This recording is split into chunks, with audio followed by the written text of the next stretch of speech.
අම්මුණා කොහෙද? නායි. ඇස් දෙක කො බබා? මෙතන ඇස් දෙක. ඒතර කටකෝ. අබුන් කට. කෝ කන කෝ කන පේනන කන. කෝ කන. අනිත් කන. එතරම් තියෙන කන. බබා ගත් කෝ අත්. කෝ බා. කොමන්නත් අත් කෝ අත්. කෝ අත පෙන්නන්න. අත පෙන්නන්නකෝ. එතකොට අනිත් අත. එතකොට මගේ පුතාගේ බුඩියකෝ බුඩිය.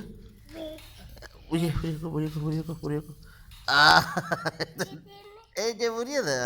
එතකොට බණ්ඩිකෝ බණ්ඩි. ඒ බණ්ඩි. ඒ චිචිකෝ බබාගේ චිචිකෝ. බබාගේ චිචි. ඒ කිචි. ඒ කිචි.